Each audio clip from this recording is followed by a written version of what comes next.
guys, welcome back to my channel. Today I'll be sharing with you how to make a poblano creamy salsa.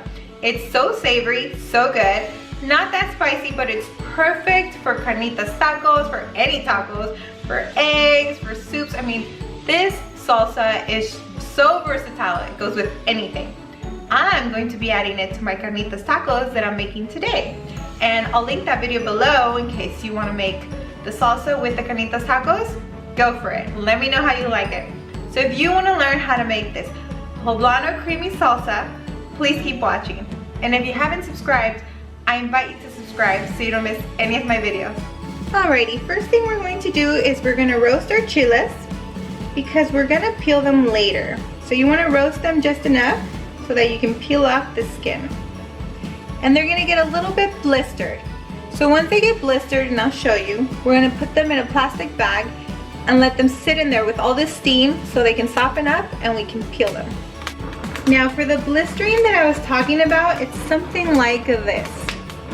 You see how it's blistering? So we want the whole chili to look somewhat like that, just to make it easy to peel the outer layer. Alrighty, next I'm going to roast 3 serranos, and I'm also going to give them just a soft peel, nothing crazy like the poblanos. And you can omit the serranos, I'm adding them just for spice. You can also add them without roasting them, but I feel like roasting them gives the whole salsa that nice roasted flavor, smoky flavor, so I'm going to roast them. You can opt not to roast them, and you can opt not to add them. Or you can add jalapenos or a habanero. Alrighty, so I've had my chili sitting in this bag for about 5 minutes. Now I'm just gonna grab them and just easily, the skin just falls apart. See? So easily. Now, if the chili is still too hot for your hands, you can let it cool down a bit. Don't let it cool down too much because I find it easier to peel when it's hot.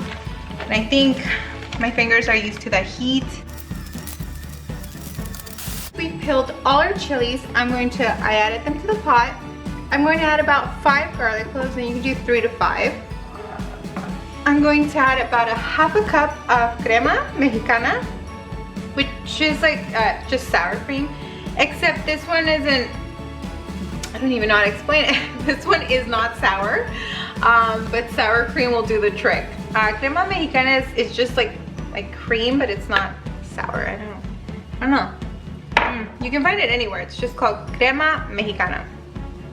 Next, we're going to add some bouillon, chicken bouillon of course, or you can add salt.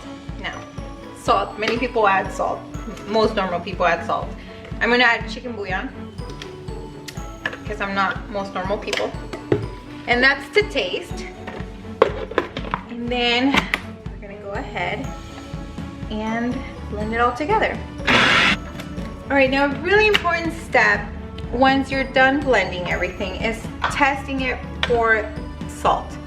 You want to make sure that it's to your liking. It's good. Really good, but I think it needs just a little bit more. Not too much, but just a little bit more. And if you want it creamier, if you want it less thick, you can add more crema or sour cream. It's totally up to you.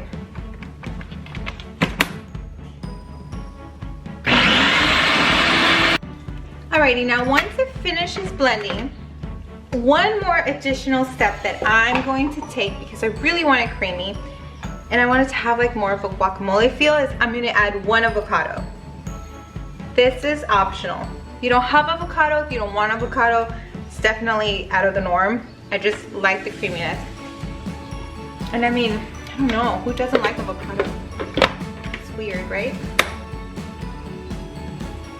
Once you have your salsa at just the right amount of salt and the right amount of texture that you want, consistency, it's ready to serve.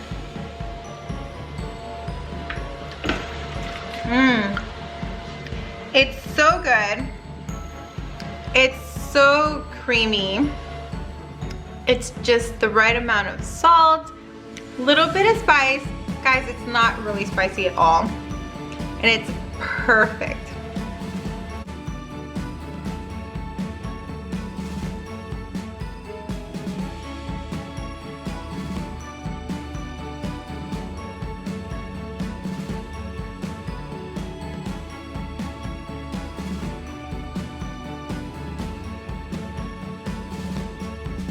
And there you guys have it. This delicious creamy poblano salsa. Super delicious, super creamy, not too spicy, but it's got those wonderful smoky flavors of the poblano and the smoked serrano. Like I said, you can definitely customize this salsa. Take it as a base salsa and just customize it to your liking. I hope you guys enjoyed this video. And as always, if you did, please give me a big thumbs up. Thanks for watching, and I'll see you in my next video.